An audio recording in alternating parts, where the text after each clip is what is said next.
Are not guilty. Today marks the 2-year anniversary of the deadly mass shooting at Henry Pratt Company in Aurora, Illinois.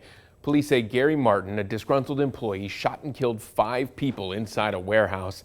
Police say he then injured 6 police officers during a shootout.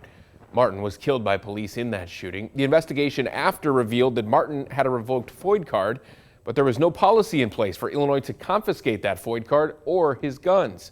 That forced the Illinois State Police to act and make changes to gun ownership checks.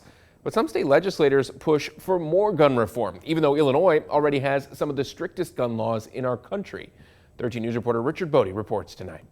In most mass shootings, gun reform advocates say there were red flags, and procedures would have kept deadly weapons out of the hands of those responsible. Take, for example, Gary Martin, who had a revoked FOID card but still had a gun that he used to shoot innocent people at his former workplace. There are many more people like this in Illinois who have had their FOID card revoked, but who have not turned in their gun. Representative Kathleen Willis from the Chicago suburbs says she will submit a bill by Friday to add more checks to gun ownership. A lawful gun owner, they should still be able to fly through and be able to get their guns, but we can hopefully catch those unlawful people. Though it could change, Willis says the bill will include point-of-sale background checks, fingerprints for a FOID card, and the creation of an Illinois State Police unit solely for revocations.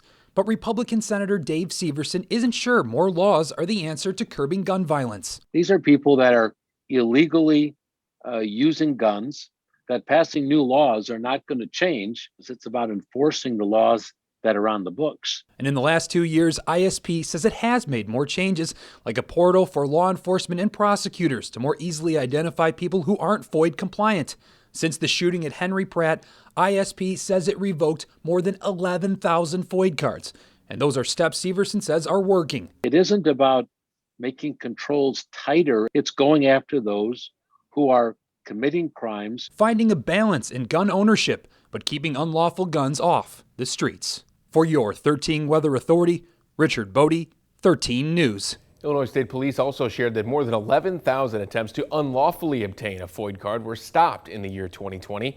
That's more than a 290% increase from the year before.